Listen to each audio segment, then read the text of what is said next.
Hello, and welcome to the 100th episode of the Great Canadian Hockey Podcast. I'm James Parsi here with my co-host Aiden Sarah, and I'm thrilled to be back with you guys in this new year in 2026. It's going to be a big year for hockey, a big year for our pod, hopefully, and a big year for all of you guys. I'm feeling great going into the year, and before I touch base with my co-host, before we dive into some hockey here. I do really want to thank all of you listeners for some fantastic stats on our Spotify Creator Wrapped. We're really pleased and thankful to see how many people gave us great feedback and how many people listen. And I would do this for fun. I would talk about hockey at a wall, but the fact that some of you guys love listening and love tuning in with us every time we put something out, I really and truly appreciate it. So. I wish you guys all the best this year, and hopefully we can keep entertaining all of you, and maybe even a few more of you. But I got to take things to my co-hosts, Aiden Sarah, back in Alberta. How are we doing, fella? How was your holidays?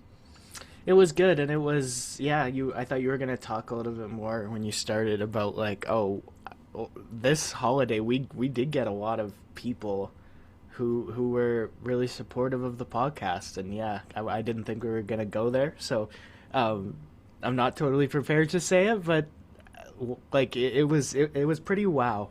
Everything was pretty wow. The feedback and when we got our numbers at the end of the year, you could tell that there's been some buy-in. So it's the Great Canadian Hockey Podcast, but no matter where you're listening from, we love to have you. Didn't we see we got like a bunch of listeners in Mexico all of a sudden? There was Mexico. I think that was third. I think it was Mexico, U.S., Canada, 3-2-1. But There was something strange in the fifth spot for countries. I can't remember what it was off the top of my head. Maybe Germany? I think Germany. If you're that one listener from Germany, thank you. We love you. I'll do this for you specifically. Germany didn't have the World Juniors they wanted, Mm. but But they had the podcast they wanted. and they had the end of it they wanted, Mm. because at the end of the day, we've seen it time and time again with like a team like Kazakhstan, where they pop up. They had a really good tournament last year, but then at the end of the day, they just couldn't get it done in the relegation round. And sometimes it takes a while to pop back up, right? And so Germany, Denmark, it had taken Denmark a little while to get back to this place, but the Germans, I think, were unfortunate to end up in fifth place. They're usually one of those teams that you can almost count on in the quarterfinals, but Switzerland beat them 4-0 this season in the group that sent them to the relegation game, but it's the 8-4 win over Denmark that keeps them up. So if we're starting with Germany, let's start with the fact that World Juniors have just ended, and us as Canadians are going to get into how disappointed we are, but we're Ah, talking about our German fans, so Germany gets to stay up in the World Juniors, and that's really good for them. that's a victory. I like it. That's thank you for giving me some positivity on this tournament because but before we really dive into World Juniors, I'd like to preface it, which you should never do because it's going to give you an opinion of how you're going to listen to me before you listen to me talk. But I feel this is extremely important. As a diehard World Junior fan, this year was a very big departure from that for me. I didn't enjoy the production as much. I didn't feel motivated to do it as much. I prioritized other things, family, friends, hobbies over watching World Junior games. In fact, I think I went to the gym and walked through a grocery store one day instead of watching a pivotal World Junior game. I watched three total games, one of which I missed a period. So this World Junior recap is going to be almost entirely brought to you by my far more intelligent co-host. But I'm going to give you gripes. I'm going to complain about stuff because some of these things that I complain about are reasons why I find myself coming back less and less every year. Take it. You want to start with the gripes? Oh, do you want to start with the positives? That makes more Yeah, yeah, sense. yeah, yeah, yeah. Let's start positively. Well, do we start positively? Because we're gonna Yeah. kick off on Boxing Day, and Boxing Day to me, like, This happened to That's a Canada. national holiday specifically for hockey reasons. Yeah, this happened to Canada in 2023, where you had this roster that was absolutely loaded on paper. And in 2023, they were going into the tournament and being called, like, even before the puck was dropped, you had actual, like, speculation, oh, this is going to be the best Canada team of all time. And then in that first game in 2023 in Halifax, Czechia beat them 5-2. And all of a sudden, you went back and all the fancy stuff that Bedard and Fantilli were trying, like being down 3-1 in the second period and thinking an outlandish Michigan move was the way to go to try and get their team back in the game. That got stamped out right away. Like by game two, all of that was gone. And that Canada team just became a ruthlessly efficient offensive team. And you saw Connor Bedard pile up points like crazy. I was really hoping this first game against Czechia this year would have also kind of jolted Canada awake, not because they lost in similar fashion, definitely not because their offense was stagnant, but because the problems were so obvious off the hop, and the problems were defensive coverage in their own zone. It never took Czechia long in that first game. Canada ends up winning this first one in the group 7-5. But that should have been a wake-up call. And I don't want to... We're going to talk about individual players. I thought Zane Parekh had himself a good tournament. I don't have a lot to sit here and It's put not his all feet... positive for Zane Parekh, though. The points aren't everything. He Yeah, had the most Erik Karlsson tournament I've ever seen from a defenseman. yes, and it almost seemed like... I think I said this to you, James. It almost seemed like that top pair was supposed to be Zane Parekh and Sam Dickinson. And then when they didn't get Sam Dickinson...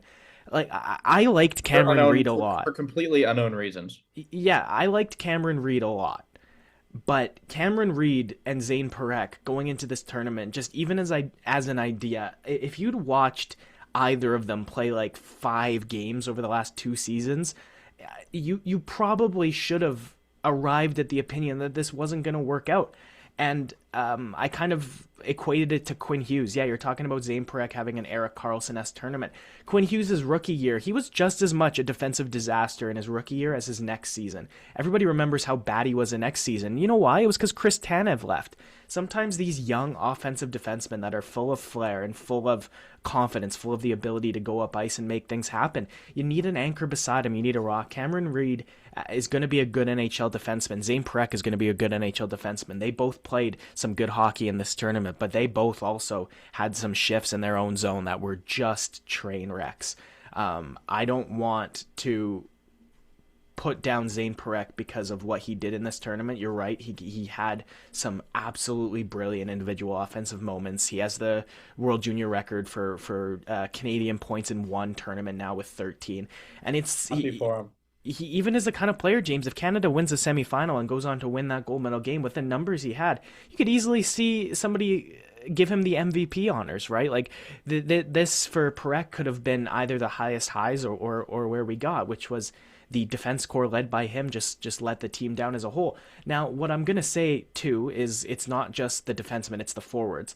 James, did it feel to you, because this is how it felt to me, when you watched Canada play, like every foray forward into the offensive zone, it was almost as if all 5 players were rushing into the O zone and setting up as if the end of every play was going to be a goal for sure. Like there was no sense of contingency to the forwards rushing in that if they didn't score, all of a sudden they were in trouble and the play was going back the other way.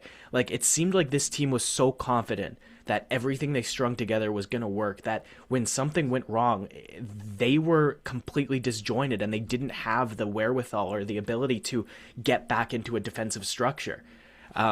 And that's part of what I'm talking about when I earlier referenced 2023. Like, it was very clear that, okay, this is a wake-up call. What you guys think you're going to be able to do offensively, you're not going to be able to do that offensively and still have the success in this tournament. They end up beating the United States 6-2 in that semifinal in one of the best all-around games I've ever seen a World Junior team play. And it was because as the tournament went on, they learned and they grew and they stopped being a bunch of individuals. That's a quite an indictment to put on this group particularly, but unfortunately, when you look at the top end players on this Canadian World Junior team, I think there's quite a bit of empty points, James. Like Gavin McKenna's 2 points per game, 14 points in 7 games looks really good, but Gavin McKenna, when it mattered most, just was not there for Canada. He Hey, that was one not there. highlight where he almost scored was pretty cool, though. Well, and I think you just nailed it on the head. He had a lot of those last year too. Yeah, and in the big games, he had a lot of right down Main Street chances where he either rang the post or put it wide. I thought in terms of these top two scores for Canada, Gavin McKenna 4 goals and 14 points in 7 games. That was a little bit overinflated to how well he played offensively. Quite frankly, James, I think Michael Hage scoring twice, and even though he had 13 assists, I think Hage those numbers Michael could Hage have was been dope.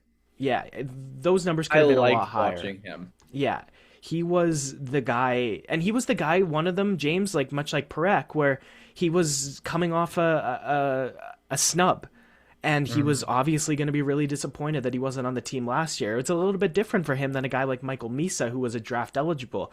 Hage was drafted; he was playing really well in the NCAA, and he still got passed on. So it was a player who came out, looked hungry. We're going to go to some Canadian positives. Cole Reshny looks like a guy that is going to be an NHLer. That's a hockey Like, player right there. yeah. Sam O'Reilly caused Wait, me in wait, the wait, wait, last. wait, wait. You said Cole Reshny. Yeah. When he ran into, it was like, uh, the game Canada got eliminated before Yeah. the So bronze in the semis. Reshny. When he ran into a goalie. Yeah. So that. And you know what? What's stupid about that? We can get to the semifinal and break it down specifically. That was like the third time that penalty had been called in the Yeah, game. yeah. And it was at a horrible time. So Canada taking young penalties at bad times is part. Every team does that in this tournament. So we'll talk about kind of what exactly cost them down the line. Sam O'Reilly, Tampa Bay Lightning prospect, caused me to do a complete 180 on the I like trade. him a Yeah. lot. So it's the difference Wait, between wait, wait, wait, wait. And you know what? It's not just that I like him. I specifically remember saying to you when that trade happened, I was like, "Oh, he's good, right?" And you went, "Eh." Your opinion went from to positive. yeah, And very. it's not often I see you do a full 180. Usually I'll see you go from there's some things I like, some things I don't like to going up on a guy, but you did the full 180 on him. So I'm excited to hear why and what you like more. Um, there's a piece of what I'm about to say that's age and even just the role they were given on the team. I kind of expected what Caleb Denye did out of Sam O'Reilly and what O'Reilly did out of Denye. Hmm. And that's to say that both players are very defensively responsible and they're intelligent in their own zone. What O'Reilly managed to do was be one of the only players who was so mindful of making sure the opportunities the puck stayed out of his own zone, stay out of his net, but then managed to properly transition into offense, make something happen, and then transition back into defense. Every time most of these Canadian players got the puck, they were going in, and it might not have been one and dones. They might have got the puck retrieval, the setup, but then when they turn the puck over, the urgency for so many of these players to get back and defend just wasn't there. And Sam O'Reilly was one of those guys whose motor never stopped going. And that really impressed me. Not to mention, when I was looking at this player out of the draft, I saw a guy whose skill set could make him an effective bottom six center. I don't know if I'm higher on him than that as like a total projection, but I'm definitely higher on what I think he can do offensively, because this was a guy that I looked at as a defense first, building block, third line center type of player. And even when you look at the statistics he puts up with the London Knights, like Easton Cowan led that team in points, what, by 40 one season, I think, with Sam O'Reilly on the roster. But O'Reilly is the big game player out of that London Knights squad that we saw win the Memorial Cup. And Sam he O'Reilly was, has a lot more Braden Point in him than I thought he did. yeah, that's a good way to put it. It's a good way to put it. I was really disappointed with their Jet Luchenko usage. Like he just was not as much a factor as a Jedlichenko returning. is legit, and he just was a non-factor based on how they used him completely. Yeah, It hit the nail on the head. In the couple games that I watched, I'm sitting there waiting for them to deploy him in a lane attacking neutral zone shutdown put pressure on the other team's top forwards role, and they just threw him out against the other team's depth guys. Yeah, and Cole Baudouin had a really good tournament, and I think Baudouin and Luchenko are strikingly similar players who have very similar abilities. And Baudouin being put in a middle six role and given a lot of time, scored 3 goals and 7 points, and had some games he was Canada's best player. Jet Luchenko 1 assist in 7 games, and it's hard to blame him specifically for that. The usage of the defense was a little weird because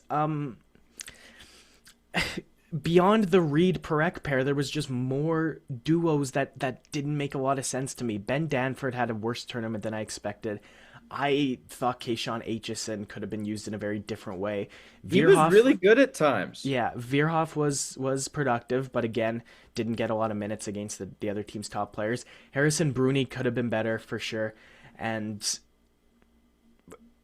at the end of the day, we're focusing so much on this team defensively because they scored so many goals. It's what are we supposed to do and sit here in talking about their goal scoring? They did enough offensively, but couldn't outscore some of the problems at the back.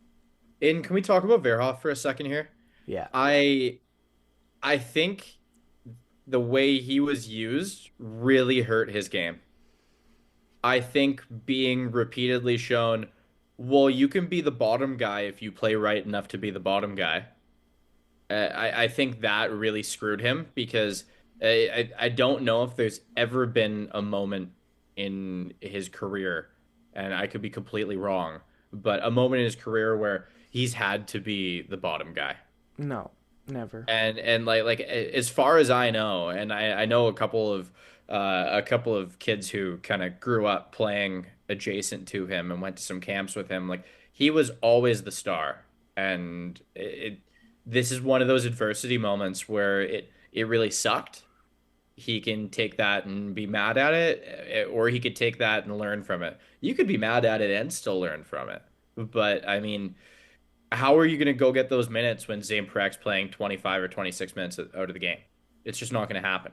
I mean, I really liked a couple things I saw. There were some very young mistakes, as there are with everyone in this tournament, but especially draft eligible guys. Like you're 17 playing against 19-year-olds. I mean, these people are that's a lot of crucial development. But I just thought that this kid didn't really get the looks, and because of that, all of that draft ranking talk about him going number one, that's now disappearing in favor of other guys. Mm-hmm. And that was going to happen, but I mean, I wish the kid got more of a shake. Yeah, I've said it to you. I think I've said it on this podcast. I'll say it again. I think if Veerhoff goes in the top two, it's because of somebody drafting for position at the end of the day. Let's go specifically to that semifinal. Canada leads through TJ Ginla, but that's the only time they led the hockey game. And every time they scored, every time they tied the game, it looked like the Czechs were the team that wanted the next one more. Like every Canada goal, the Czechs wanted the next one more. That was the theme of the game for me, and it ended up winning them the game because you can have all the skill in the world. You can have the beautiful pass from Misa to find a Ginla on the doorstep. You can have the Michael Hage setting up both Perek and Reshny on the power play, and then that 5-on-5 goal Reshny scored driving to the front of the net. You can have all those goals, but it's how hard the Czechs push. They didn't score a lot of the same quality of goals in this tournament that Canada did, but it doesn't matter whose skate the puck goes off with 1:14 left. When that hits the back of the net, it's over. In the end, Wojtek Cihas ends up the tournament MVP. I don't hate the pick. And he was probably the best player in that game against Canada. He scored the Czechs' best goal. And again, it's just about wanting it more. That goal Cihas scored in the third period was him grabbing that puck and making it happen himself to give the Czechs the 5-4 go-ahead goal. It was the only one before that one that ends up kicking out Canada off the skate in front of the net there. For the Canadians, they get back in the medals. Canada beats Finland 6-3 subsequently in the bronze medal game. I know that feels like nothing to a lot of Canadians, but in retrospect, it breaks a medal drought. And it's something this program I think actually needed quite a bit. So I'm glad those kids went out. I'm glad they showed up in the bronze medal game because it would have been very easy for a team who had nothing but expectations to win this tournament to show up and not play their best in that game. They did. Do you want to talk gold or more about Canada? Because I'll switch to Sweden. Yeah, you can talk Sweden and talk about their gold medal, and then I'm gonna give a couple positives and a couple negatives before we move on. Yeah, so obviously, me and everybody else in the world were given that spotlight in the tournament to Ivar Stenberg and Anton Frondel. I think they deserve it, so I'm going to get back to them. But I thought the They were sick. player, yeah, I thought the player that in the entire tournament that got the least amount of credit, where credit was so obviously due, was Sweden's captain Jack Berglund, and he wasn't the offensive dynamo that some of these other players were coming out of the SHL. For his SHL team, he only had 3 goals and 5 points coming into this game. He didn't play for the World Junior team last year either. He missed the tournament. So he shows up, he gets the C, which I was a little bit surprised to see just because, like I said, the Anton Frondel of it all, it was always supposed to be his team. But Berglund plays down the middle, and James, we talk about the Canadians and how good, how talented this team is. I don't think they had one player who did as much for them as Jack Berglund did for Sweden as far as the variety of things Berglund was doing. This Swedish team had two of their best players, Jack Berglund and Victor Eklund, as probably their best defensive forwards in this tournament as well. Berglund did everything. He did absolutely everything. He played in every situation. He won key faceoffs. He was great in his own zone. He was great in transition. He was great offensively. And Sweden doesn't win this tournament without him. Ivar Stenberg's the draft eligible. Vigo Bjork was a draft eligible. He had a great tournament. Anton Frondel didn't get the points, but he still played a lot of good hockey. Victor Eklund was an absolute beast on the penalty kill all tournament long. But Berglund deserves his flowers. I thought he probably should have been on that tournament all-star team. I would have given him an even a little shout for MVP, but Wojtek Cichas deserves all the credit that he was given as well for the Czechs. As far as Sweden goes, oh, James, finally, I'm so happy Sweden won this tournament. Every year, it's you see how they can win it. You see, oh, they've got this path, they've got this. Oh, let's look at them in 2022. Oh, Canada in 2022, it slowed down. They played the Finns in the semis. They could win this tournament. Get upset in the semis. 2023, they turned around their group stage. They won a big quarterfinal, and now they're playing against Czechia in the semifinal. That's a game they can win. Juracek ties the game late, they lose. The next year, at home, they finally get to the gold medal game, lose to the Americans. The year after, look like another team that can win the tournament, upset again in overtime in the semifinal by Finland. So the entire time, James, I was sitting there hopeful, but almost waiting for something to go wrong. But this was such a completely good, solid Sweden team all the way through. And every time, maybe something happened where it looked like it could have been a roadblock.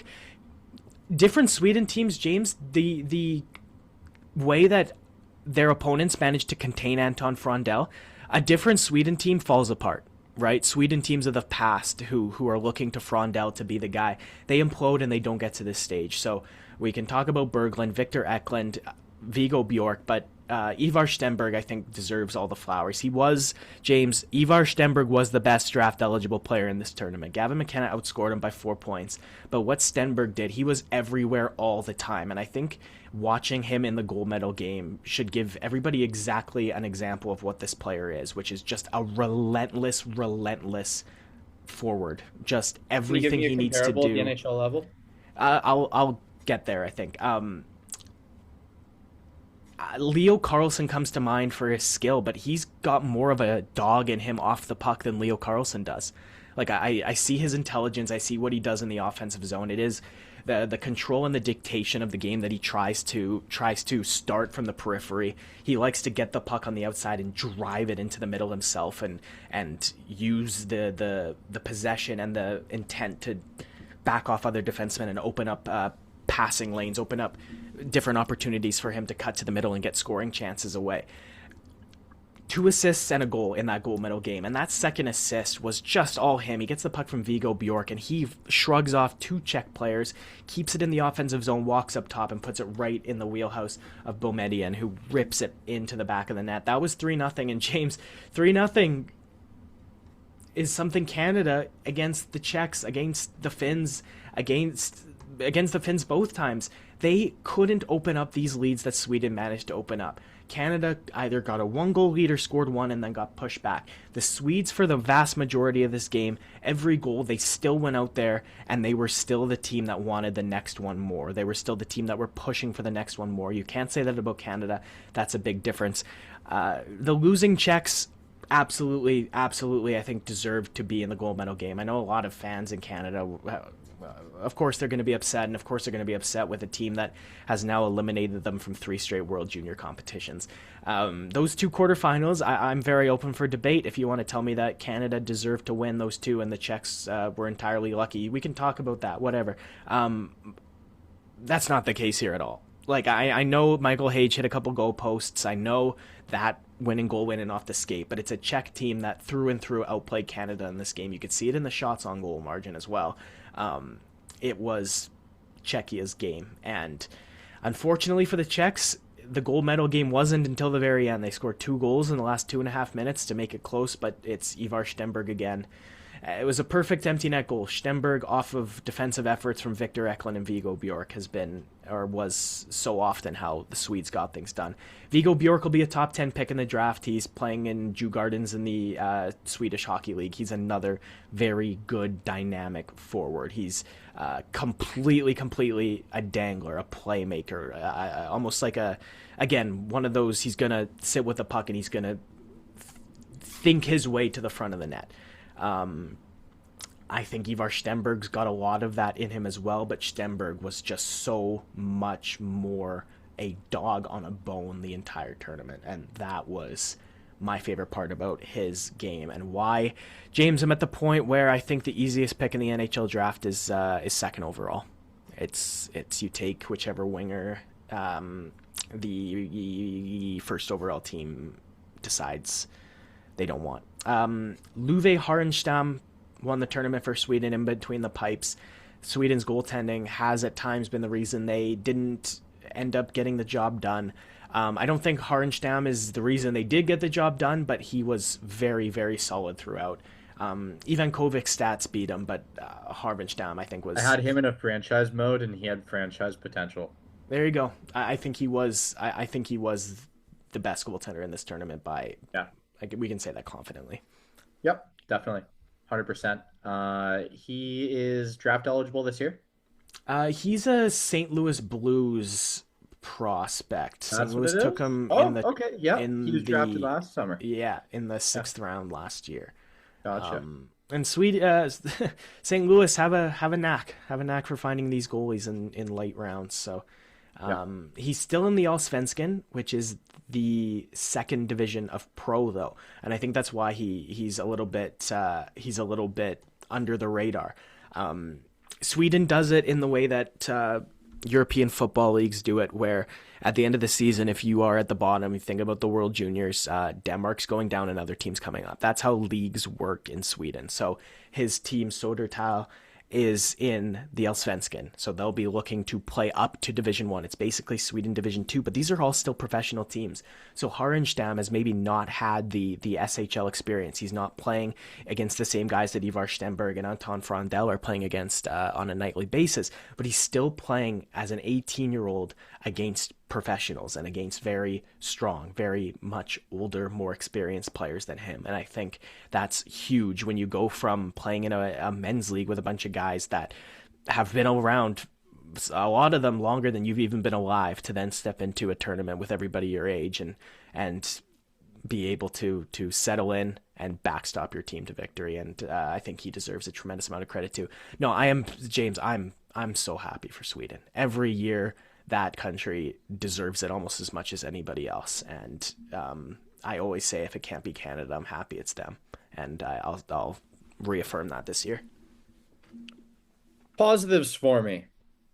Number 1, as always, is hearing the TSN World Junior theme. As soon as I hear those horns come in, I'm instantly transported to a positive place. Now, watching the game can take me out of that positive place. Another positive for me, TJ Ginla being an awesome player to watch and his dad loving every second of it. That was fun. Jerome McGinley on camera every time his son makes a nice play or scores a great goal, and the announcers loving it. Jerome McGinley is a beloved player and figure in the hockey world, and seeing his son and then hopefully his other son Joe McGinley down the line at some point, um, put on the Canada jersey. It's pretty cool. I really enjoyed that. Um, I I enjoyed the optimism that comes with the start of every tournament. I think the build up for World Juniors and getting reintroduced to all of these prospects in a way where they're at the forefront, in a way that maybe they only are at the NHL draft, if at all. I think that's a really cool experience, and I think for anyone getting more and more into hockey and falling in love with the sport for the first time, that's a really cool jumping off point. Is your first couple World Juniors that you love, absolutely love. Um, I thought the dog on a bone mentality that I saw from the Czechs and from the Finns made for incredible hockey at times. If Hmm. you're watching it, not cheering for the team that they're playing against, that is some incredibly awesome hockey to watch. Um, Getting to see Dale Hunter on camera again. I don't watch junior hockey much. I'm not watching London Knights games. I miss Dale Hunter. I remember reading about him as a kid. I remember the season he coached the Caps.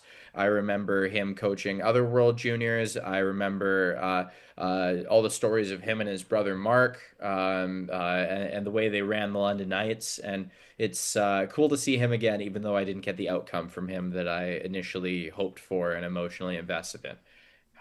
Now, I had to get some positives out of the way because I'm going to complain and complain and complain like I ordered something on the menu and I didn't get it. I ordered chicken, they gave me fish and chips.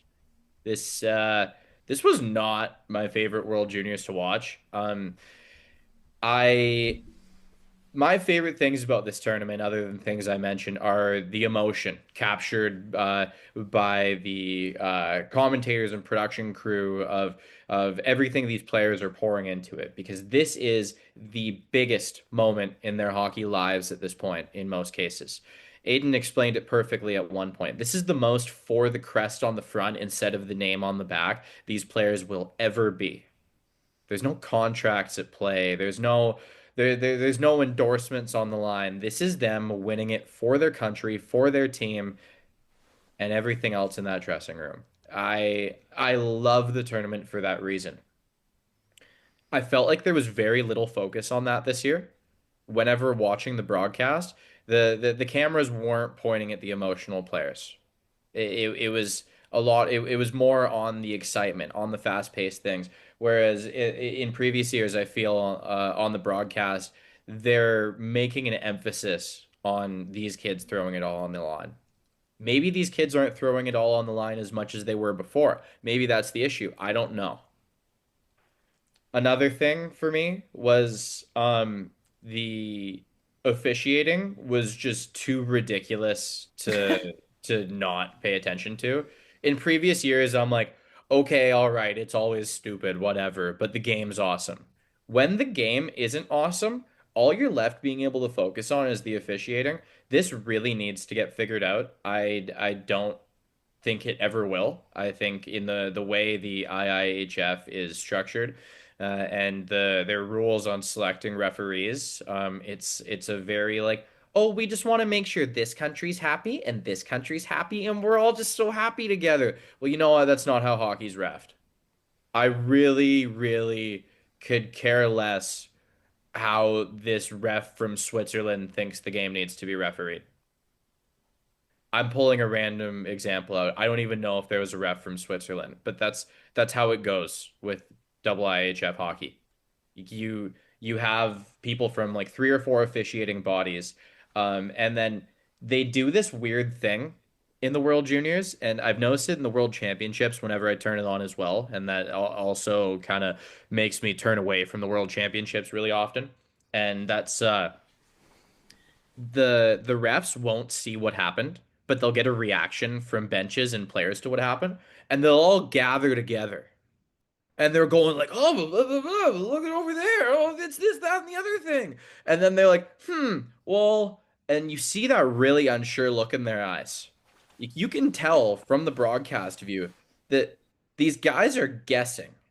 And then they go, all right, well, and then they stutter before they or stop and hesitate before they make it. Like they're thinking like, oh, is this really the right call? I don't know if I want to do it. And then they're like, whatever. It's goalie interference. Gotcha. And then next thing you know, it's just like the commentators are pissed. If the commentators are completely unbiased in what teams it's about, you can hear that they're visibly pissed. I wouldn't be surprised if you see Mike Johnson take a year off of doing World Juniors next year because I think he spent a third of the broadcast going, ugh, I don't even know what to say about that call. And I Mike, don't blame him. I'm not calling his professionalism into question. This is a guy who played pro hockey. This is a guy who's been doing work for TSN for as long as I can remember. And he's visibly and audibly upset. And I don't blame him for a second. So if you are someone who is turning away from World Juniors or complaining about it because of the officiating, I get it, dude. I totally get it. It was borderline unwatchable for me at times because they would see five guys go into a scrum and they go, cross-checking. Yeah, we'll do that one. We haven't had one of those yet today. Yeah, we'll do that one. And then they're like, oh, how many guys? And they're like, three? How's three sound? All right, we'll go with that. That's my I, rant. I I have think nothing more to say about the World Juniors. Aiden can take it away if he wants to talk about it more, but I look forward to talking about it next year. yeah. So I think I have the three games in this tournament I'll most fondly recall are all not Team Canada games. So I'm gonna get to those first. That James, is not coincidental. Not yeah, having a dog in the fight is so essential to enjoying the World Juniors. I think the World Juniors I enjoyed the most. I was just cheering for a fun outcome between a Finland USA game. I think my favorite World Junior game of all time that isn't Canada is the 2016 gold medal game between Mm. Finland and Russia. If you haven't seen that, go find the highlights, and they're easy to find because they're on the YouTube channel. So quickly, James, what you said about the refereeing, I've said that I said I got countless messages about it as the tournament went on, and I said before the tournament, I said during the tournament, and I'll say now that it is probably the most consistent part about the World Juniors is that the worst part will be the quality and level of officiating that's happening. James went through the reasons. The IIHF has their own book, their own refs, and the refs are all trained and all used to playing in different games where their jobs at the end of the day are different. I've long been a purist in that a penalty's a penalty if it's a penalty in the book, but game management is a very real thing.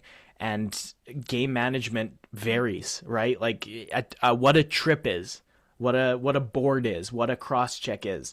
Those might not be that different from league to league, from referee to referee.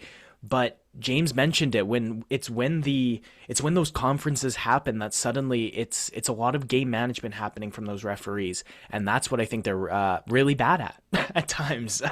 Not to mention just the calls they'll miss, the calls they'll get wrong. That happens all the time. That happens every year. It seemed the way they were trying to manage the games was so not in the right spot and the way they should have been doing it. Three favorite games. One of them's the gold medal game. It was exciting, especially at the end. Sweden played an awesome 60 minutes, and watching them win was amazing. I just like to make a bunch of memes out of the Swedish fans crying in the stadium when they won, just to every single time somebody's like, only Canadians care about this tournament. Just the jubilation in the Swedish fans to the point where you've got rows of people in tears over the fact they finally won it. The other two, we'll go backwards first. The semifinal, that Sweden-Finland game was an absolute classic. There was no short of entertainment, especially in overtime. Jack Berglund will not be remembered as the hero of this game because Anton Frondell scored the winner, but Jack Berglund scored the goal. Finland was about to win. Finland was one save away from winning. Jack Berglund tied it up to force the extra shooters, and then eventually Frondell won it. And last, but very, very, very certainly not least, it's the United States and Finland in this quarterfinal. This is not the first time we've seen the Finns come out and play an amazing start-to-finish hockey game against an opponent that's more talented than them and pull it out. And I really feel for Finland they didn't have Konsta Helenius, because genuinely, with what this team managed to do without him, he might have been the difference between fourth place and something in the medals, if not bronze, maybe even silver or gold. But the Finns play an awesome game. It was a thriller. You and I watched it, I think, at your apartment, James, the U.S.-Finland quarterfinal. That was probably the best game of the tournament.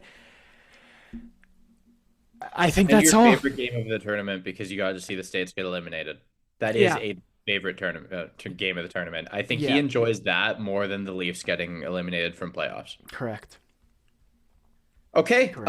Aiden, we're done talking about the World Juniors. Now let's keep it international. Olympic rosters came out primarily in the past week. There's been a lot of smoke around that. It's probably the hottest storylines in the NHL right now, in the hockey world in general, and rightfully so, because this is our first Olympics in a hell of a long time. The 2014 Winter Olympics in Sochi were the last time we saw NHL players there. So naturally, the buzz is it's appropriately placed. I'm quite excited myself. I was excited to see a lot of the rosters come out. I am significantly less passionate about my opinions about how these roster decisions shook out than a lot of the people I know. I think I've gotten text from 5 or 6 people over the past couple weeks going, "Why the hell isn't this person there? This stupid. I don't even want to cheer for this team." Ah. And I get it, dude. I'm passionate about stuff too. I I enjoy hearing those opinions.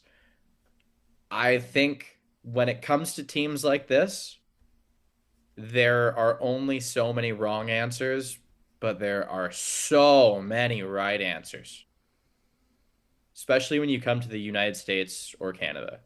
We are loaded with options up front. It is insane. The graphics people have made in the past 5 or 6 days about North America B team, Canada B team, United States B team.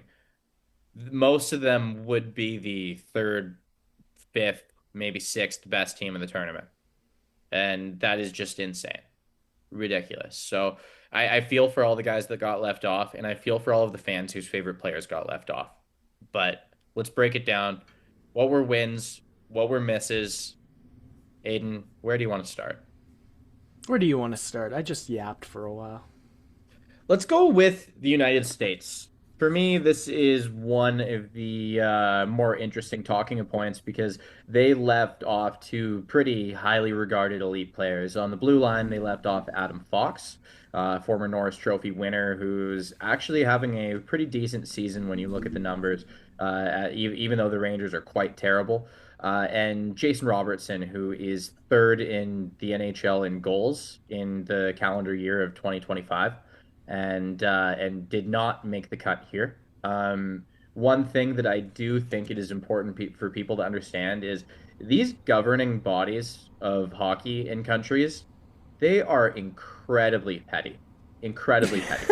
And Jason Robertson played junior hockey in Canada, and they are never going to forgive him for that. I'm sorry, it's just not going to happen. There's examples with Canada in the past for guys who played college instead. Yeah, Now that there's so many more Canadian kids playing college, it's not that big of a deal. yeah, you see that in the World Juniors more as far as the college route goes. What the Canadian brass will do, James, is if a player has declined an invitation to go to like a World Championships when they were available, that they don't Oh yeah, forget that. That's the sure. Canadian slight that they will. Yes, the Americans I think have a huge problem with guys that didn't go through the development program. So keep going, but it's a little bit different. You're right that it exists everywhere. Different forms between Canada and the U.S. Definitely. So it's primarily the same as the Four Nations face-off roster for the United States, but a couple guys in, couple guys out. The additions: Clayton Keller, Seth Jones, Tage Thompson.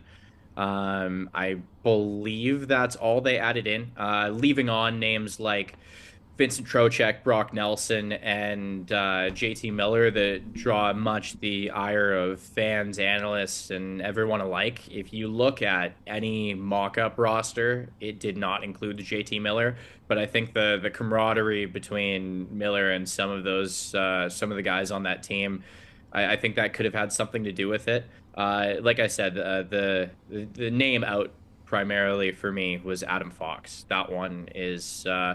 I'm not the biggest Adam Fox supporter. In fact, I'm usually one of his biggest detractors and one of the people who says he's a little bit overrated the most.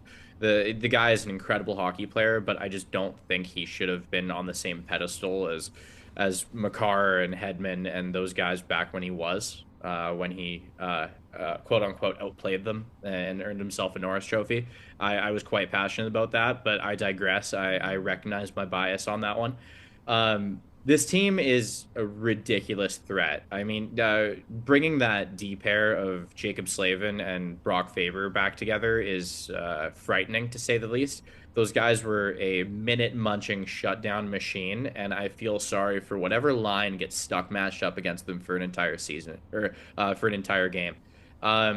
One guy I think you're going to see on this roster elevate more than ever really seen before is Matt Boldy. I think Matt Boldy is the best winger on this United States team, and the season he's had so far is showing it. A lot of people do not watch Minnesota Wild hockey, and if they do, their eyes are glued to Kirill Kaprizov, and rightfully so. But there's reason to argue that Matt Boldy may have even been better than Kaprizov so far this season, and you're going to see this at this Olympics. This is a guy who will likely be near the top of scoring for this team. He's going to be a threat every time he's on the ice. And I really like the way the attack balances out for them. I love that Vinny Trocheck is still on the team. You can slot him in wherever, but he's primarily going to be on that bottom line. And for the Brock Nelson haters and who say that someone else should have been on the team instead of him, watch like 5 Avalanche games this season, and you will see why he's on this team. And most of the people I know who complain watch less hockey than I do, and that's saying something.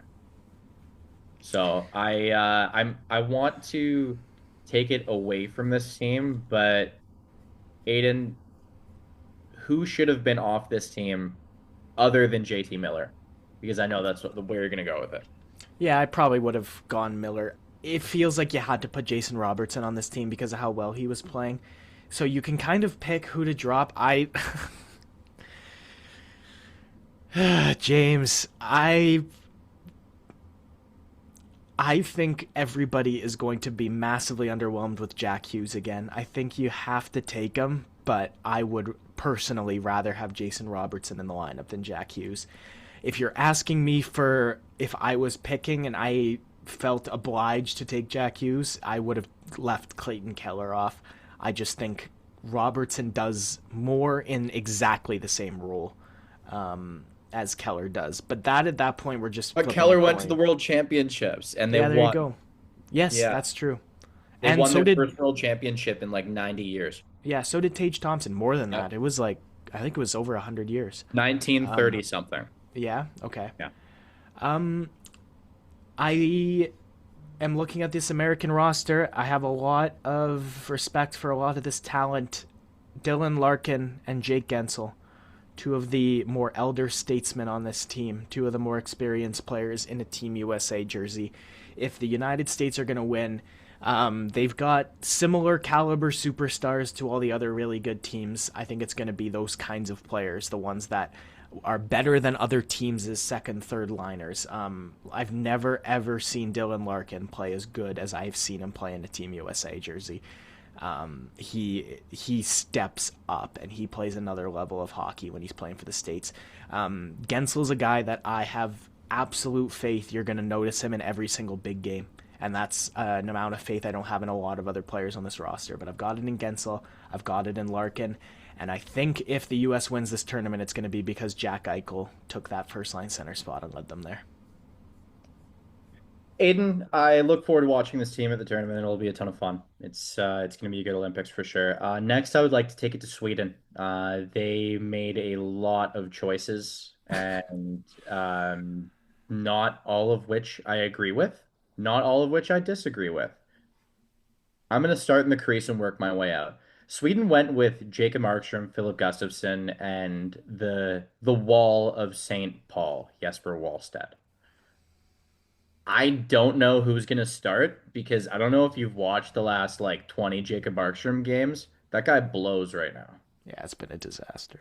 It's not all his fault that the Devils are terrible, far from it, but he's not good right now. I would love a Jesper Wallstedt Olympics. Like just send him out there and run with it. Go for it. The blue line. This is, I feel, one of the best structured and most fun blue lines. It depends what you get from a lot of these players, though. There's a bit of a Jekyll and Hyde with a lot of these guys right now, and some of which is due to age, some of which is due to where they play.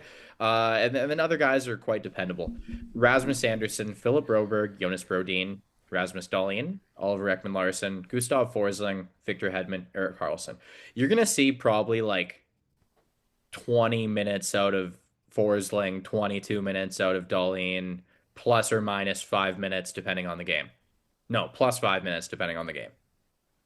And I don't think you're going to see as much out of Victor Hedman as usual.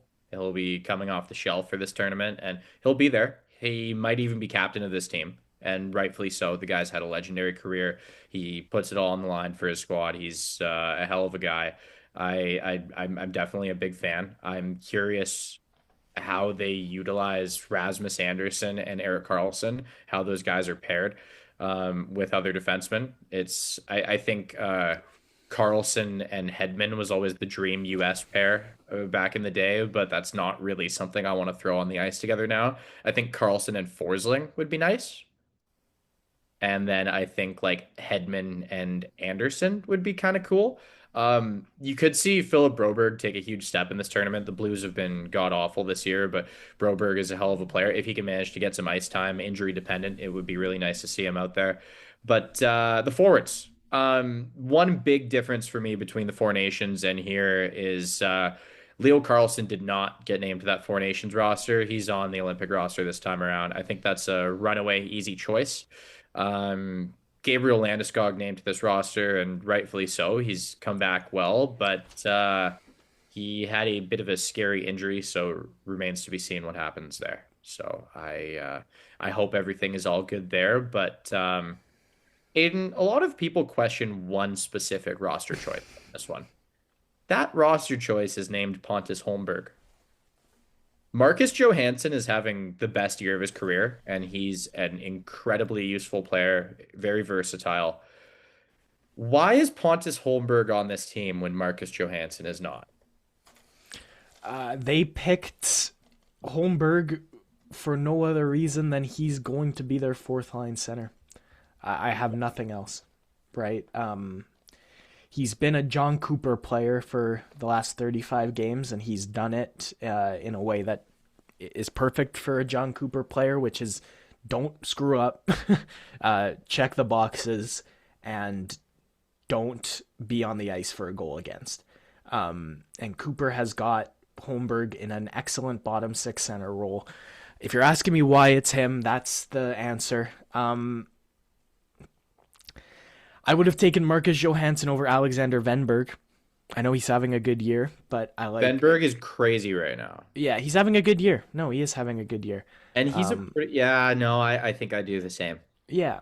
I think you have a lot of players who do what Venberg does. Yeah, that's kind of my thinking, is that, like, okay, you took Holmberg for a role, sure, but, okay... You have Joel Eriksson Ek, you have Rickard Rakell, you have Elias Lindholm, who can all play any roles up and down that Swedish forward core.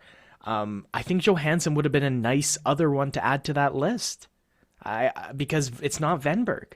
Like I know the Holmberg for Johansson one is the easy connection everybody's making because Holmberg was the most out of left field pick. But to me, you should have Johansson in there for a Venberg for exactly the reason you said.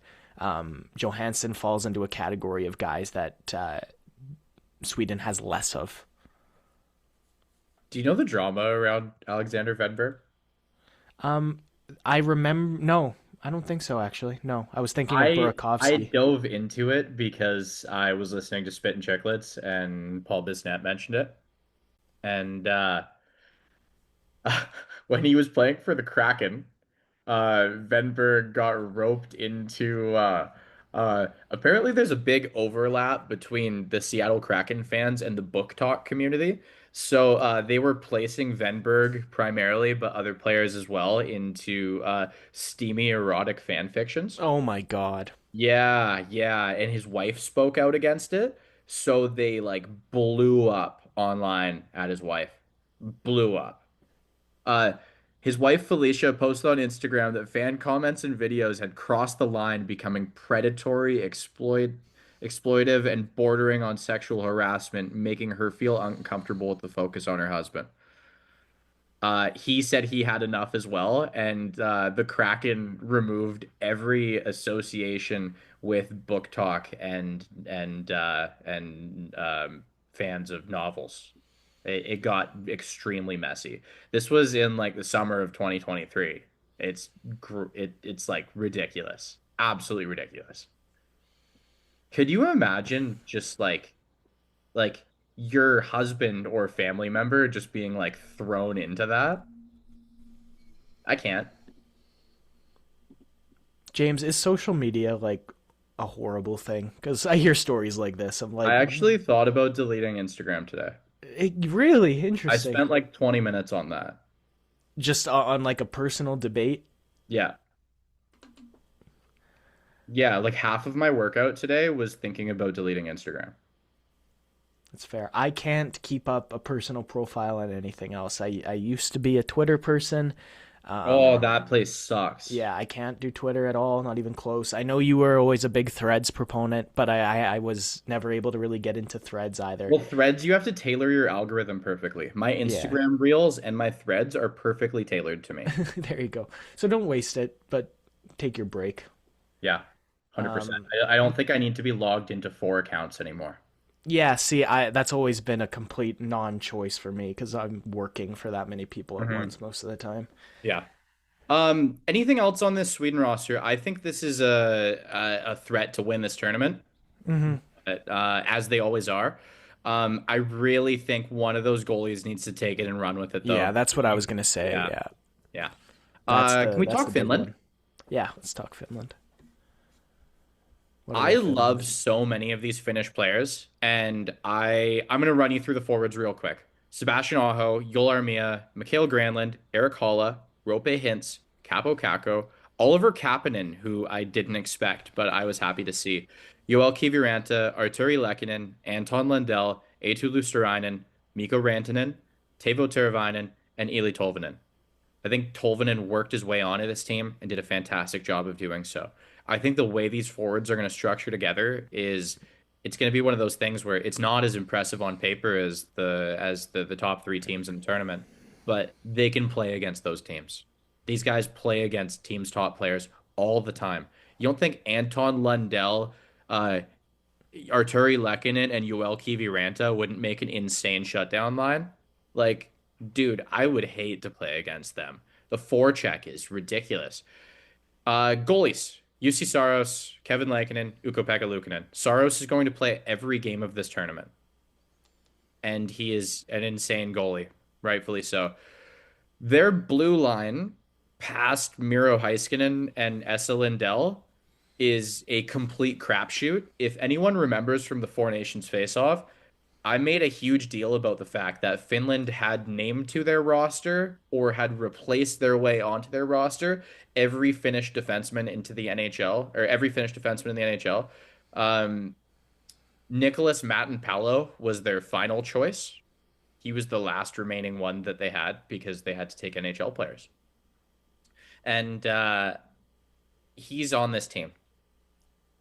I think he's improved. I think he's an NHL player now. I don't think he was during the Four Nations, but I I quite simply do not think this blue line will hold up. If they can do some damage and work their way into a medal, it's going to be completely on the backs of this forward core playing every foot of the ice.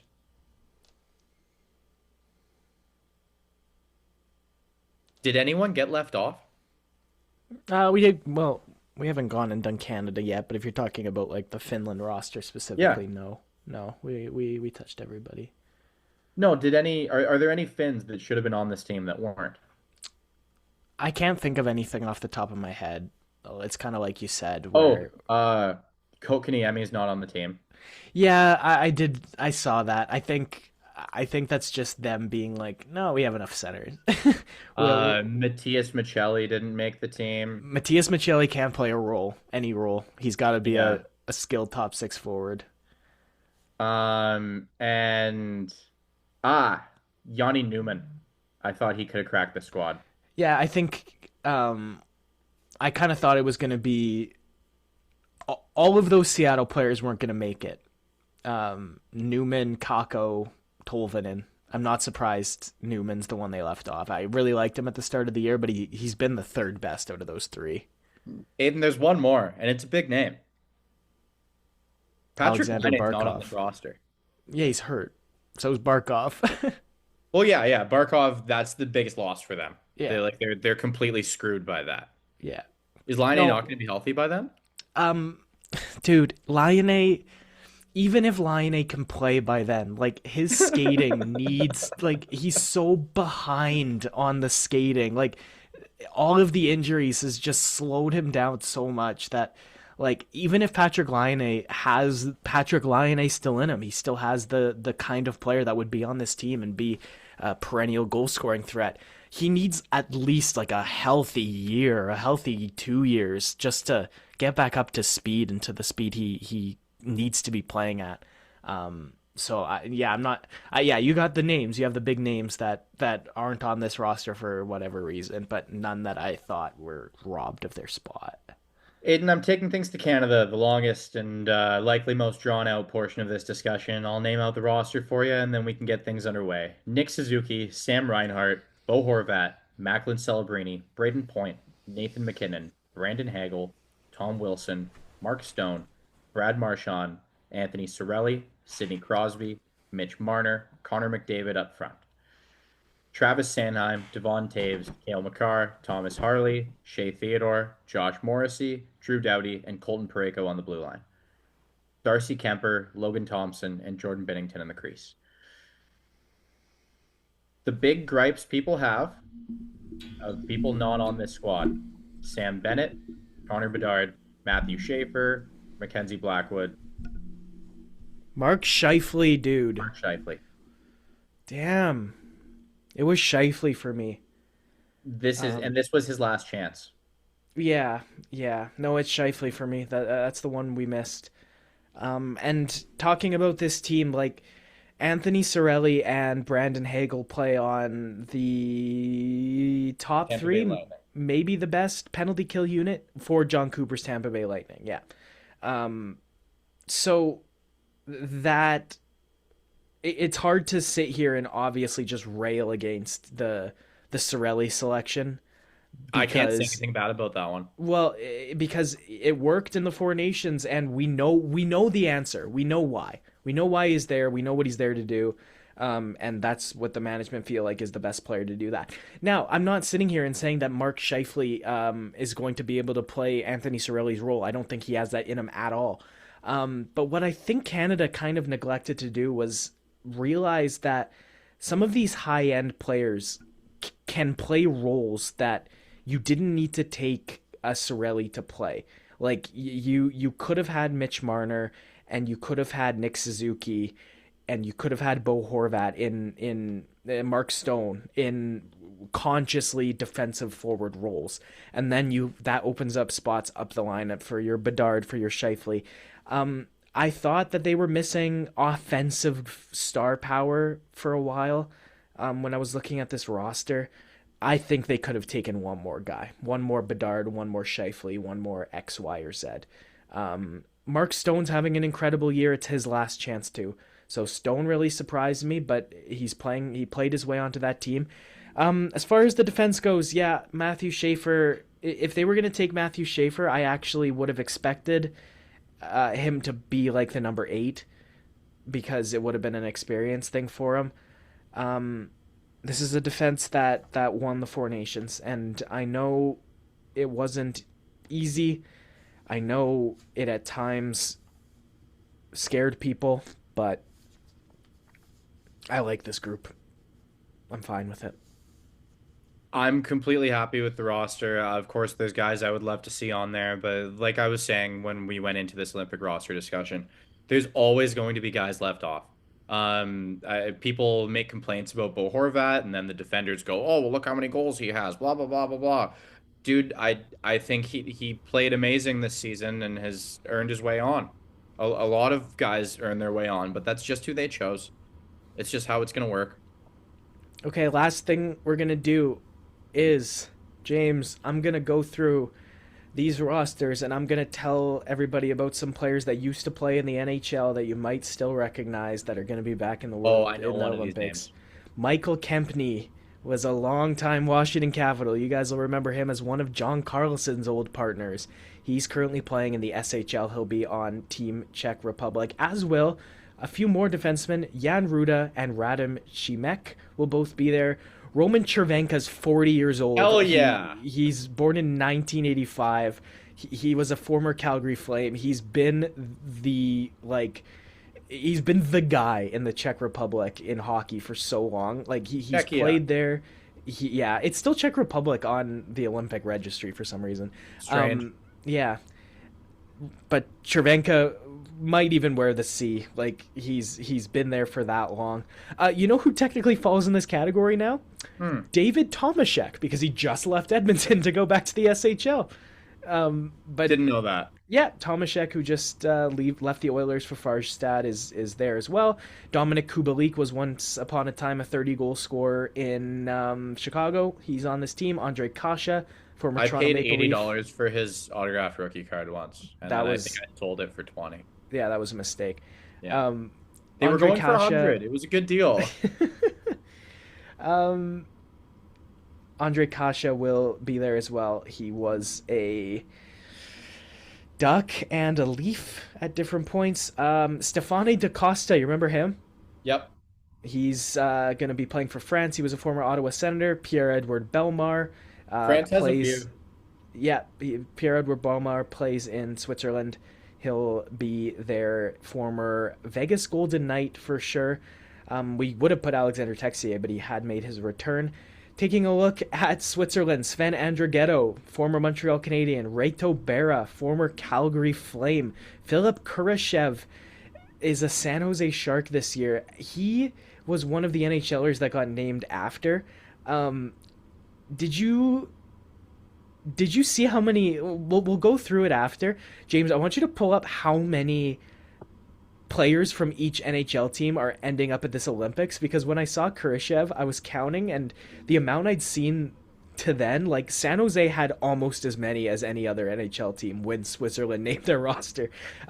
So it'd be funny just to check on which guys are randomly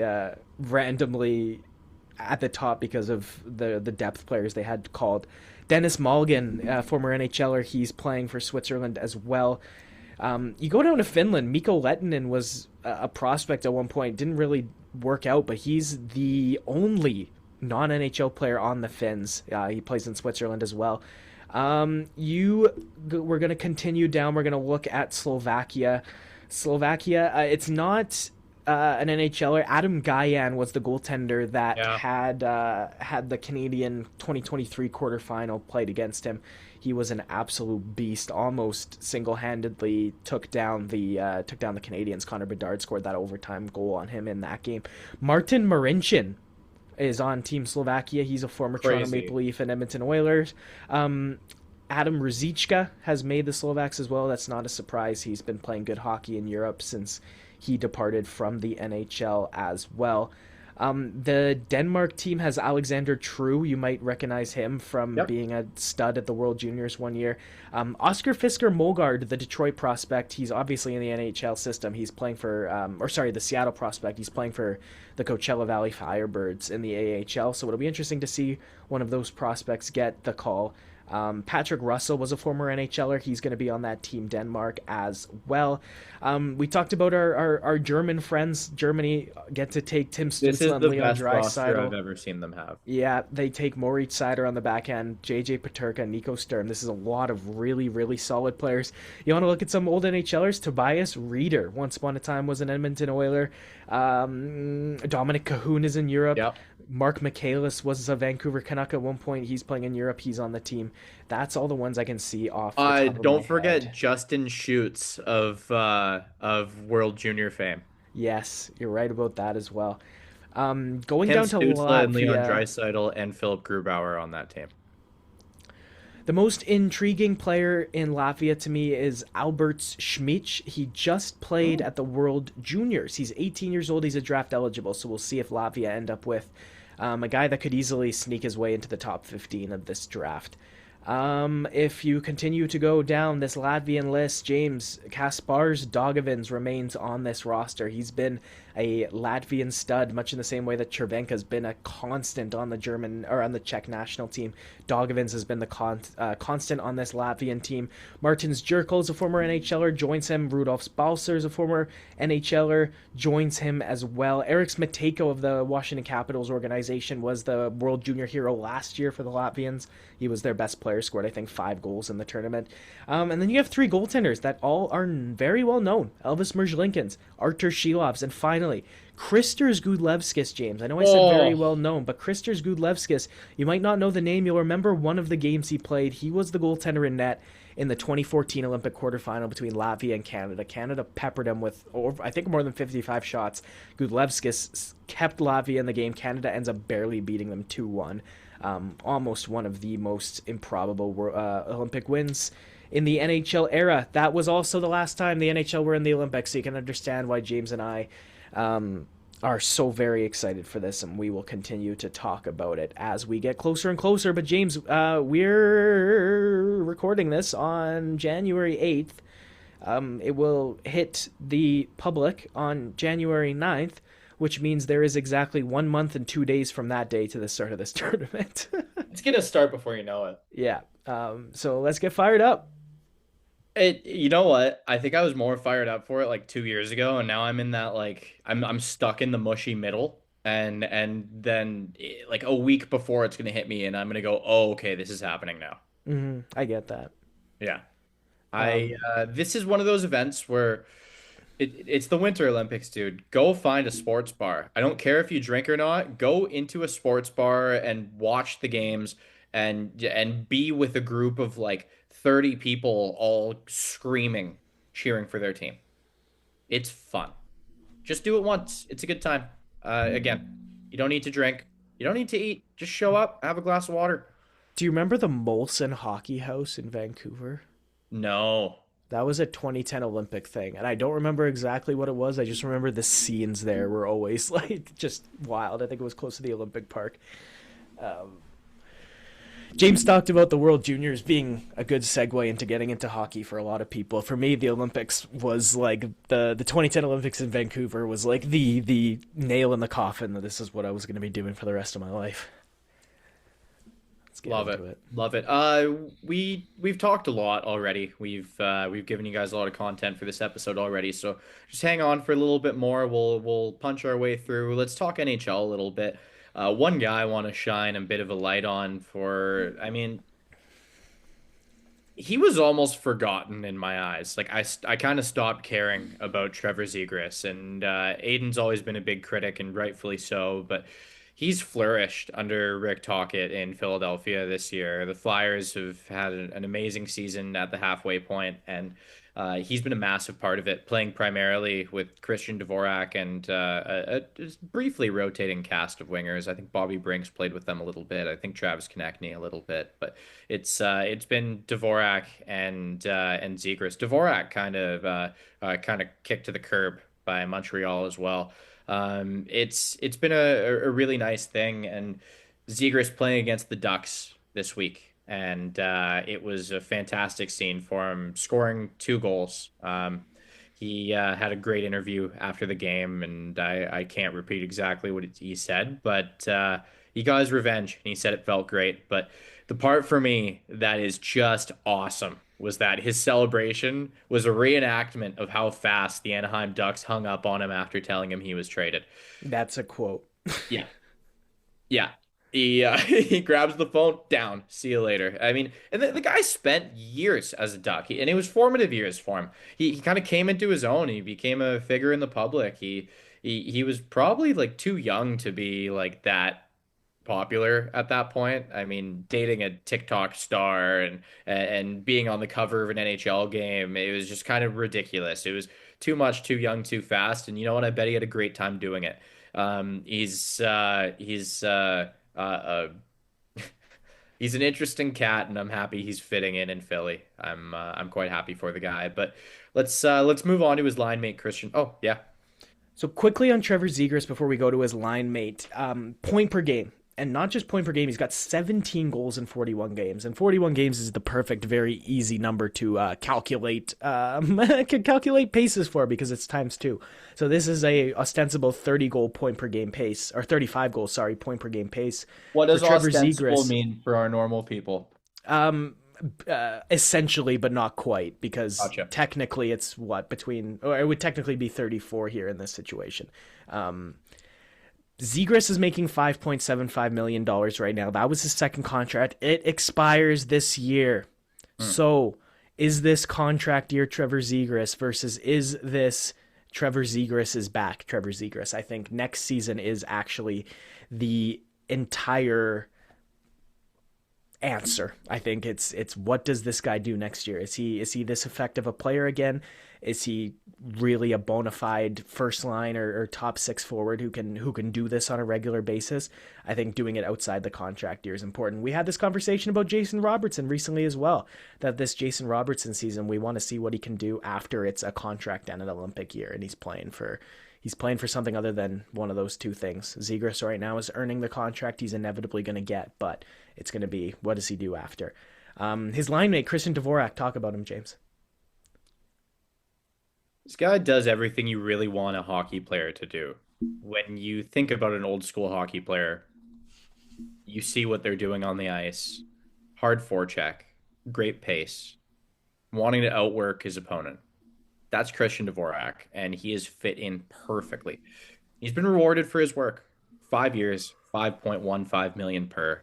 He will be in Philly long term. Now, you're gonna notice a bit of a theme with these numbers given to forwards because we've got a few more contracts to talk about.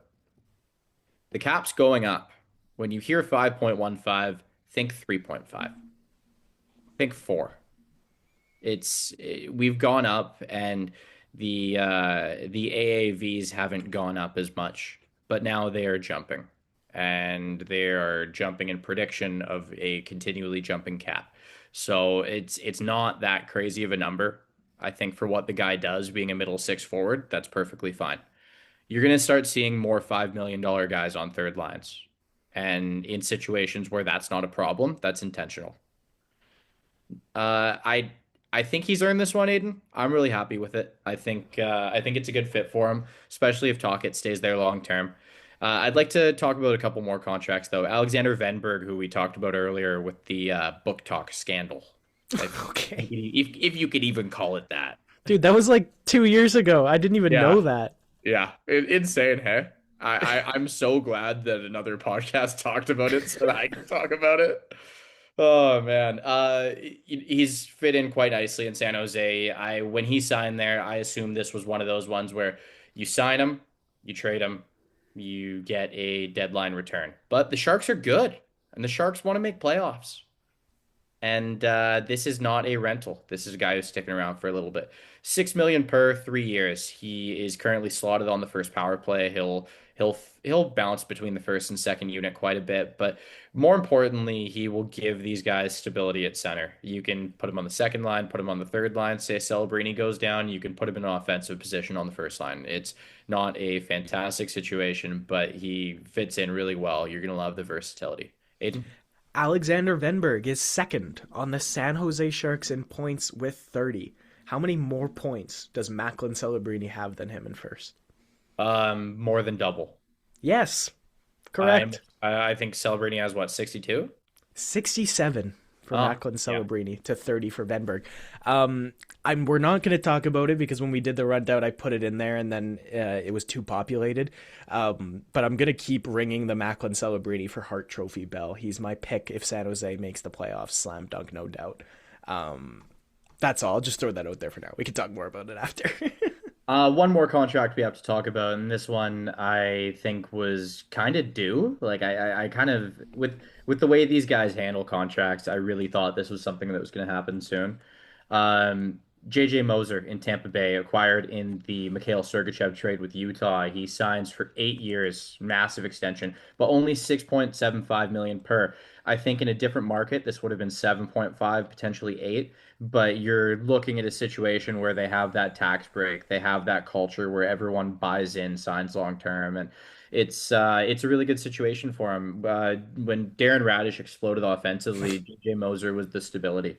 You have your offensive dynamo and with some which somehow was Darren Radish, as I went wild about in that one pod a handful of episodes ago, and then you have Moser steadying everything. Now, I thought Moser would have been the guy who could take that step offensively, but it just shows you the hockey sense and the intelligence in his game where he's able to adapt in that way. I'm really impressed with everything I've seen so far, and my couple of Tampa Bay Lightning fans love what they've got from him.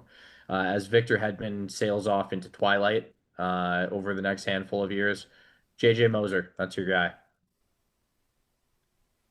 I like it. I like the contract. I like the player. He was one of the guys that I brought up when we were talking about, like, I think it was a fantasy gamblers one where I was talking about him being on the upswing. Now, Yeah. my prediction for him, like you said, ends up bringing more true of Victor Hedman than Of Darren than Radish. Moser, or sorry, yeah, of Darren Radish specifically. Yeah, Darren Radish is a point per game right now, which would be impressive enough, right? Like until you also factor in that he has 12 goals in 36 Yeah. games, like that. He had a hat trick I know, last week. Yeah. I know, that's Yeah. crazy. Look at this guy, late bloomer, love it.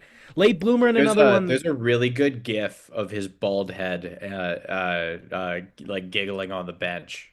And I've thrown that one in our hockey pool group chat a handful of times. Good And for him. every time I see anything online about Darren Radish, all of the comments are like proud Darren Radish fantasy owner, of which I am one of. I Yeah, am first in our hockey pool, and I'm pretty sure I'm one Darren Radish away from second place. So thank you. Thank you very much to him. I think Uh, I'm 40 what's that? Darren. I'm about 40 Darren Radishes away from you. I think. Yeah, but you're only like 10 Nathan McKinnons away. Whatever you want to look at it, however you want to do the math. It's like when you measure something in like car lengths or fridges. Yeah, Like, we're not American. We can actually visualize what a centimeter is. Like we don't need the dude. It's like 12 football fields between my house and his. well, actually, Aiden, in Vancouver, in news, actually all over Canada, when they're trying to give scale of something very large, like wildfires, often they use Stanley Parks. This Hmm. this wildfire was this many Stanley Parks, so I wouldn't say that one's exclusively American. But I do want to talk about something exciting going on in the states, states next season. We just had a Winter Classic in Florida, Hmm. which it was widely loved online. The people love the broadcast, people love the viewing experience, and they love the accessibility. People said it was quite the great game. And from everything I read online, the fan experience from people who went there was the best of one of these so far. Now, I love that that's a chunk of positivity because these Winter Classics and outdoor games, it's been very up and down. You'll see one in Minnesota, people loved it. You'll see one in site wherever in California and someone hated it. And you see the one on Lake Tahoe between Colorado and Vegas, and the ice couldn't stay frozen because the sun came out. It's very up and down. And I really want us to get back to the point where we have the level of excitement we did for the Detroit versus Toronto at the Big House, for the HBO 24/7 Road to Winter Classic, Caps Penguins. I want excitement and I want a reason to be excited. Now, you could say it's oversaturated, but I think a little bit of return to the norm is going to be fun with it. And the NHL just hit a home run with their announcement of the 2027 Winter Classic. Utah will host the Colorado Avalanche at a snowy football field. I can't guarantee you it's going to be snowy, but in my head, I already see it snowing. Aiden, how do you feel about this one? Better. I'm glad it worked in Miami, obviously, but Me too. just conceptually, that was always wild. Yeah, I think you think Winter Classic, and you do think back to the kind of ones at the Big House. That early Philly Rangers one was just an absolute spectacle as well. Remember that one? Um,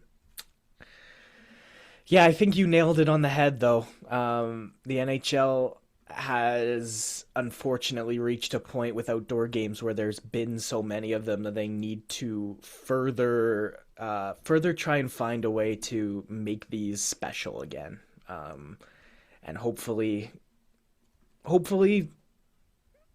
every year's a step back towards it, because when the Winter Classic was a spectacle and was something to circle on the hockey calendar, it was better that way. Very fun. Very fun. Aiden, I think it's just about time for the fantasy gamblers roundup because you need to know when to hold them. You need to know when to fold them. And you need to know when to walk away. I kind of have a bit of a weird angle to go at this one right now because you mentioned Macklin Celebrini and his doubling and then some of the next place guy in points on this Sharks roster. You gotta wonder where all of these assists are. You gotta wonder who's scoring the goals he's setting up. And it is a rotating cast. And I've noticed in fantasy lately, if you can catch lightning in a bottle on one of these guys, I haven't been able to do it. I've been scared to do it to the point where I dared someone in our group chat to do it. It's kind of frightening because one game, Celebrini will be playing with Toffoli and Colin Graff. The next game, he'll be playing with Chernyshov and a guy I've never heard of. The next game, it's Pavel Regenda getting a hat trick. I'm going to tell you that if you're not in a spot to take chances, if you're low on pickups and you're not that desperate, do not do it. Approach with extreme caution. In fact, stay the hell away. I have stayed away. I will continue to stay away. But as soon as one of these guys plays 15 consecutive games on his line, I'm happy. But I haven't seen that yet. I don't even know if I've seen 5 consecutive games. Like, is Chernyshov even still a factor? I don't think he is. We'll Yeah, I see. mean, 2 goals and 3 points in his last 5 games for him. Yeah. Uh, Pavel Reganda made the Olympic team too for Slovakia, which is fun. Hell yeah. Yeah, Hell I yeah. forgot to bring that up. We were going through the roster, but yeah. Aiden, do you have anyone this week? No, I don't really have anybody at top of mind. I've been thinking so much international hockey in the last 2 3 weeks. That's all I've been focusing on. Okay, I've got a couple more. In terms of knowing when to sell on a guy, we've talked at length about how, you get a guy in a contract year, you get a guy who explodes. And if you have Jason Robertson right now, I really hope that you're the guy who just traded for him and somehow it was a good deal, and you're not the guy who's left holding the bag. Because right now, I think he's like the third or fourth best player in fantasy. Mm-hmm. Next year, he'll go back down to 15. And that's still great. That's still the 15th best player in fantasy hockey. That's awesome. Happy for you. But when he's that good, go get yourself a different superstar. Get yourself a couple of star players. Get yourself a nice package where you can get off of them. This rings true for other players. Aiden, you mentioned earlier when we were talking about Trevor Zegras that is this just a contract year? Yeah. Is this what we're actually getting? I'd present a third option. Is this just being really happy to be in a different spot, and then Mm-hmm. next year it's all right, we're regression to the mean. I think you sell your Trevor Zegras right now. I think he's among the top 15 or 20 fantasy centers right now, and you can get a pretty nice price tag for him. Not to mention, I know Zegras has been poor, but a lot of people hear the name Trevor Zegras and they think about all the Michigan goals. So he's Yeah. got some value in just that Name value. aspect. Yeah. Yeah. Oh yeah. It's exciting. And you know what? There's something to be said for having an exciting player on your fantasy team and getting to watch the game, and you're twice as excited when that player scores. So if you're holding on to him, sure, go for it. But I think you should sell right now. A guy to look at picking up right now. I took the chance on Denton Mateychuk. He's playing on the top line for the Columbus Blue Jack or top D pair for the Columbus Blue Jackets, even after Werenski coming back from injury. He seems to have kind of always been destined for that top pair as soon as he was drafted, and David Jiricek was traded away.